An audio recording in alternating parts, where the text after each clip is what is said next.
How's it going? Thank you all for coming. My name is Nicholas Bonardi. I'm the audio director at Ubisoft San Francisco, and today I'm here to give you kind of an abridged version of the audio of XDefiant. If you want to see the longer version of this talk, including Brian here, who's our lead audio designer, Friday, it would really be helpful if I knew what room it was in. Third, third floor, Moscone West. Just come find us. We'll be there. Anyhow, but this is a much shorter version. We're going to dive into the Wise session a little bit, so let's get into it. So what is XDefiant? So if you don't know, XDefiant is a free-to-play competitive FPS in the Ubisoft universe. So as clear as that is, sometimes it's just better to see the thing in action. Let's go, chat. Let's get it, baby. Have some fun with it. Look what I'm doing right now. Oh, another gun. Oh my. Another one. This feels great. You're all. I got two. Oh my. Oh! The kill streak! I'm going crazy! I'm going next game's mode! Should do it.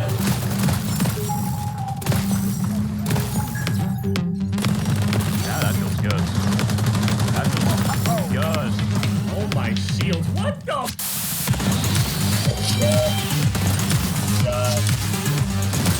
Gotta be gentle with the tap. But yeah, this scope is so good. Oh my God, brother. See? Gentle. Yeah, now I'm losing flow right now. That's a 5-piece. Oh, Dude, this game's fun, man. This game's great. I made some critical damage. What about you? I'm so excited about this game in general. I mean, I love like the pacing of the game, though. I think like, it all just works. You know what I'm saying? Cool. It actually looks better on the screen than it does on my computer somehow. We had so many problems, and now it's just great. It's fantastic. So let's talk a little bit about the team that actually put this game together, right? So XDefiant is being developed at Ubisoft San Francisco. But for those of you who don't know, Ubisoft is actually an international company. We have studios all across the globe. And instead of being little islands that don't really talk to each other, we actually collaborate with sharing tech, sharing talent, and we collaborate on all of the games that we make. So while Ubisoft San Francisco is really owning XDefiant, we're actually co-deving with a couple different studios at the same time, meaning that the audio team is really spread out all over the globe. And here, I want to point something out. Co-development is not outsourcing. So what do I mean by that? I mean that Sydney, Toronto, Dusseldorf, they're not just guns for hire, right? They're members of the audio team that are owning really important systems. Like, they care about what they're doing. They're not just going to do the game and leave. So for those of you here today, most of you are probably audio professionals, right? Or at least audio curious in some way. And I'm sure that all of you have had this type of experience where people don't necessarily know what the audio team does. Some people think that you have this huge list to go through and you're just checking things off one at a time, right? Until you're done with the whole game. But that's not actually how it works. You really have to have people who are going to babysit and kind of shepherd all of the systems all the way from conception out to ship. And so instead of just, this is where I was going to put it, instead of just talking about the people that are currently working at on the audio team, I want to take a second to recognize everyone who has ever worked on the audio team here. All of their accomplishments were absolutely necessary. All of these people have worked on all these different systems. Cool. So now let's get into a little bit of the project itself and talk about the history of the project. So I'm going to come out right from the get-go and say that XDefiant is not necessarily reinventing the wheel from a technical standpoint. We did, after all, want to nail that classic FPS feel. And on top of that, remember what I said about having tech and talent from all across the globe, right? So we actually started XDefiant from a branch of the Division 2, which meant that the audio team was in the unique position of actually starting with a finished Wise project, which sounds like a blessing, and it is. It's a blessing and a curse. We could talk about that later. And at this point, I want to really recognize that we're standing on the shoulders of giants. Simon, at the audio director at Massive, and his entire team at Massive, all the work they've done for the Division, all the work they've done in Snowdrop. It's amazing stuff. If you want to learn more about that, you can check out his GDC talk, which isn't behind a paywall. You can just access it on YouTube.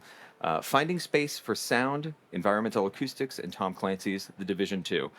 I highly recommend looking at it. They're absolute audio giants. Cool, so let's get back to XDefiant, right? So we had a good head start. And the thinking was, hey, so we're starting with Division Tech, and the Division has guns, they have characters, they have environments, they have VO. Should be a piece of cake. All we should have to do is really just take the third-person camera and put it behind the head, right? Right? No.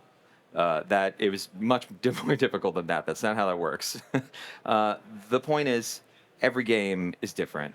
Every design decision, every feature, every tech decision, every individual contribution creates advantages, disadvantages, strengths, weaknesses, opportunities, trade-offs, and all of those go into making every single development uniquely different. So today, let's take a little bit of time to dig into the Wise session a little bit, kind of talk about the unique development position that we started from when making the audio of XDefiant. So like I said, I want to look at the Wise session a little bit. We don't have a crazy amount of time today, and I also want to have time for questions and whatnot, so we're going to look at weapons, and we're going to look at mastering, because I don't think a lot of people have talked about Wise's mastering plugin. It's super cool. So we'll get to see some of that here. But first off, with weapons, you're going to hear from Daniel McDonald, our senior audio designer at Sydney. He actually put together a video that kind of walks you through the system. So if you haven't played the game, it talks about all the different weapons, and then I'll dive a little bit deeper. G'day, I'm Daniel McDonald, senior audio designer at Ubisoft Sydney, working on XDefiant weapons. Firearms play a crucial role in our game. We showcase an array of 24 weapons, including assault rifles, SMGs, LMGs, marksman rifles, snipers, shotguns, and pistols. Furthermore, players have the option to intricately customize their weapons with a variety of attachments and modifications, enhancing the depth of gameplay. The Division provided a solid base for our arsenal. Transitioning from a third-person RPG shooter to a first-person perspective means our head is now right behind the gun. This demanded a redesign, necessitating 2D assets with heightened detail. We prioritized enhancing our weapons to deliver impactful audio in a dynamic FPS environment. In XDefiant, while the Division emphasized RPG elements, weapons now occupy a central role, accounting for a lot of the in-game audio experience. We needed our weapons to be at the forefront without being overpowering, to be powerful without causing fatigue, and to provide a diverse range of sonic cues encompassing player types and threat levels. Ultimately, they needed to convey essential gameplay cues while also offering a fun and badass shooting experience. We start with single shots, giving the main character of the weapon. Explosions. We noticed when recording that while some shots resembled firecrackers, most exuded a significant explosive power, which we have tried to capture here. Sub, which can sometimes just be felt rather than heard. Mech. We recorded a variety of custom weapon mechanical sound effects, including reloads, enhancing the overall character and uniqueness of the weapons. You can record a lot of I stuff in highly Australia recommend that you can't record first-hand here. recording experiences like this for any design project, as they provide invaluable insights beyond online research. Among our weapon features is the reverb tail system. Here you can hear the direct audio when you're up close, followed by the tails, and as you start moving away, it seamlessly transitions between perspectives where sonic identity is shaped by the reverberating tails. This transitions in both interior and exterior environments and is fed through the reverb aux sends, which modulate. To create impactful weapon sounds and prevent listener fatigue, we introduced first shots, enhancing initial shots and rapid fire with larger, more powerful sounds, allow us to lower the volume of subsequent shots for a less exhausting rapid fire experience. That wraps up our weapons in XDefiant. We're passionate about crafting them, transitioning from the Division project to our fast-paced shooter. As our seasons unfold, we're excited to introduce players to new and thrilling weapons, along with impactful and enjoyable sound design to match. Thank you. So thanks, Daniel, for that. That was good overview of the system, and now we can jump in a little bit deeper into the Wwise project itself. Okay, so a couple things that I wanted to talk about more. He mentioned tails, went over it really quickly. I want to dive into what tails are in the session. Essentially, what we call tails are pre-baked reverbs. So they're the pre-baked reverb sound of the weapons in all of the different environments, right? So let me jump into it right now. I'm going to open up weapons. Can you all see this? Is this big enough? Because it's as big as it's going to get. It's going to jump into generic tails. Okay, so of the tails, we have individual tails for each category of weapon. So let's just go into the assault rifles. In here, we even have tails for every single type of weapon that we have, all custom made for it. Let's dive even deeper. You start to see how crazy this stuff gets, right? We actually have tails based on the perspective. So often in the project, you're going to see 2D and 3D. What does that mean? We're playing a 3D game. Everything should be 3D. Well, 2D means that's the first person's perspective. And usually that has stereo effects. It's a lot bigger because you're holding the weapon. 3D means it's spatialized. So you'll have like an enemy or a friendly using those weapons. Let's just dive into 2D for a minute. Oh man, do you want interior or exterior tail sounds? Okay, let's go to interior. Well, what the hell's this? What's this sup and no mod? So sup is short for suppressor, right? Because if you have a silencer, which you can add to pretty much any weapon in the game that we have, if you put a silencer on something, guess what? Sounds way different now. And the tails for that silencer will sound way different. No mod just means that there's nothing on the barrel and it's not modifying the sound. So let's dig into no mod. So now we're starting to get into something you could probably make sense of. Small, medium, and large. A small room, medium room, large room. You open that up. They're basically random containers that have a whole bunch of different random samples in them. And this no mod layer up here is actually a blend container. So let me open up the blend container. Let's take a look at it. So the blend container, for those of you who don't know Wwise, this is basically bouncing back and forth between those three different containers that are there. And we have this RTPC called Bubblewith. So that's something that we inherited from the Division, but we're using it in a completely different way here. The Bubblewith is essentially an RTPC that's on the character, so wherever they are in the game, or whatever room they go into, it essentially measures the room and then tells Wwise how big that room is, and then we move this accordingly so that we're playing the right tails for the right different rooms. Let me actually play this right now, and I can give you an example. I'm not sure it's going to be loud enough. So it's firing a weapon in a small room, and then it transitions.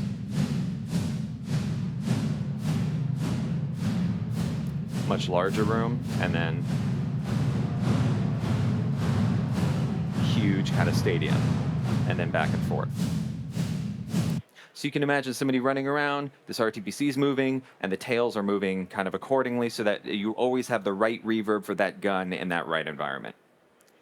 So let's close this up. Remember what I said, though, there's also external tails, and surprise, surprise, the external tails also have a suppressed version and a no mod version. They also have a small, medium, and large.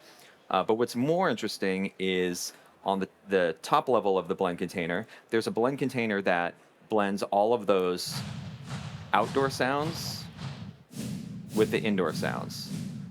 So now not only is it transitioning back and forth between all the different sizes of the rooms and all the different sizes of the spaces outside, but even transitioning back and forth indoor and outdoor. So keep in mind, 2D means that it's the first player, means that there's stereo assets. Do the math, that's a lot of voices. There was a lot of work that we did in the advanced settings for killing voices and stuff like that, to make sure that we weren't killing a reverb tail too early and kind of breaking the illusion of the reverb tail actually playing out completely. Cool, that's tails. I want to jump in a little bit deeper to the layers and the weapon models themselves. So let's again just go into the assault rifles. Let's again just only go into the ACR. But in this time, instead of doing 2D, let's go 3D. Let's look at the enemy weapons for 3D. So all of these layers are layers that could potentially be playing, right? Because when you fire one shot in this game, it's actually playing multiple random containers, a shot layer, a mech layer, an explosive layer. Daniel showed some of these. All of it together, along with the tails, makes the sound of the weapon that you know. So cool. Let's talk about distances, though, right? Because you can't, obviously, as a weapon gets further away from you, let's say you have an enemy and it's moving further and further away, it's going to get quieter and quieter. That's pretty simple. So if you look at our attenuation graphs for that, nothing crazy. So this max distance is at 70 meters, which means as the gun moves away from you, the person firing at you goes further and further away. It's going to get quieter and quieter and quieter until you can't hear it anymore, right? That's cool. Something we weren't able to get into in that video is each of these layers has their own attenuation drop-off. So let's look at the mech layer. Remember, the mech layer is just that sound. If you don't know what that is, it's basically when a bullet fires out of a gun, it has to load the next one into it. So it's that kind of just small little sounds in the weapon. Well, guess what? That actually falls off a lot sooner. That falls off at 33 meters, and actually kind of blooms at 5 and starts dipping out a lot around 10. Same thing with that explosive layer, that kind of sweetener when you're really close to it, that actually even drops off a little bit sooner.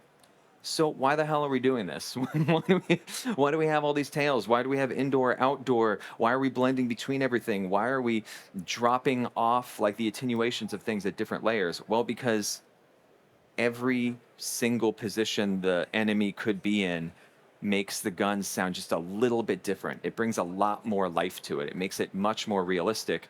And most importantly, your brain's not hearing the same thing over and over and over again. So you can always tell it's the ACR. You can always tell it's the M9. You can always tell it's whatever weapon we're using, but it has much more of a life to it, and you don't get fatigued, which is a real important thing. Cool. We can, if we have questions later, we can jump back into the Wwise session, but right now I'm going to jump back to the presentation. So moving on to the next topic, mastering. What is mastering? So probably some of you have worked on music here. Mastering, let's talk about this from the music perspective, right? Mastering is essentially the processes that you do to your final mixed track to make it sound good on every speaker system, anything you could possibly play it on, at the right loudness so that it really just hits the way that it should, right? Why does that matter for video games? Well, a couple reasons. One, video games have different things that they're looking for, right? We want to master to a certain loudness level. We can't be going up to, 0. We have to end up at somewhere around like -22, -28 LUFS, kind of depending. But also, again, for fatigue, guess what? People play a lot of video games, and especially in competitive shooters, people are playing many, many, many more hours of this, and we don't want this to happen. Look at this guy. He's not happy. So, believe it or not, in Wwise, I'm not sure when it came out, but it's very recent. We have a mastering plugin, and I highly recommend using it. It's super cool. It has all of the things that all of the processes that you would normally use in mastering. It has a parametric EQ for you to do that detailed work. It has, most importantly, a multi-band compressor. If you haven't used a multi-band compressor before, it's basically a compressor for each frequency range, right? The low, medium, high. You can add more bands to this, I believe, and tweak it however you want. It also has a limiter, so you're not slamming over going above 0, What else do you need to do with mastering? You need to be talking about your target platform. So for music, that's listening to it in the car, that's listening to it on monitor speakers, that's listening to it in headphones, that's listening to it in Safeway while you're shopping for stuff. What is our target platform? Man, for a competitive shooter, what could it be? I just don't know what it could be. Oh, it's headphones. Everybody uses headphones. Why? Because you have to be communicating with your team, talking to them, telling them what's up. But also, you have to very clearly be able to hear, like, oh, there's footsteps behind me. Oh, there's fire behind me. Oh, I've been hit. And the best way to do that is really just headphones as the target environment. So, getting back to this, how did we end up how did I get these levels, right? Or this isn't just magic numbers that I plugged in. Don't pull this up and plug this into your game. It's not going to work. The way that I did it, I think there's a bunch of different ways to do it. And also, too, like, what part of the game are you trying to master? Are you trying to master the menus? Are you trying to master combat? Are you trying to master the tutorials? What we did was we took basically a section of gameplay that was really high energy, which is what you see here in the background is just combat through, I think, domination or something like that. Drop that into Logic through a parametric EQ, basically through all the same tools that are in that plugin. Played around with the multi-band compression, compared it to other target things that we wanted to sound like, right? So like when you're mastering a song, you often have target tracks that you're trying to hit. Like, oh, I really want it to sound like this vintage track, or I really want it to sound like this modern electronic track. So there's kind of sonic things that you're trying to hit in there. Basically got the values that you wanted in the DAW, and then just plug the same thing into Wwise. I'm sure there's a bunch of different ways to do it. This was my approach, and it was a big win for us. It was awesome. I'm about to show you a video right now. I'm not sure it's gonna really pop through in this extremely loud setting, but let's listen to it. So first, you're gonna hear the unmastered version, and then the mastered version right afterwards.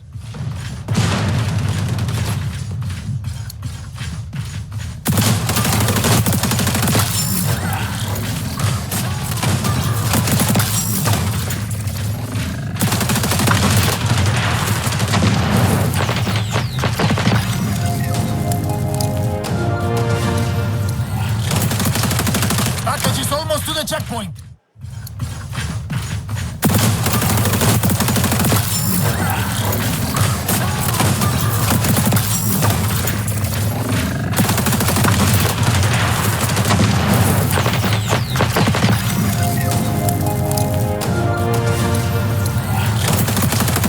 Package is almost to the checkpoint. So, very subtle. It's not the craziest difference. I'm sure you could tell that it was different. It felt more compressed. It felt warmer. It felt smoother overall. When you're playing, hell, when you're working on this game, and you're playing hours and hours and hours and hours and hours of this, the ear fatigue, it just cuts it way down. So we were super happy with this. It was a huge thing. I highly recommend digging into the mastering plugin in Wwise. And that is everything so far.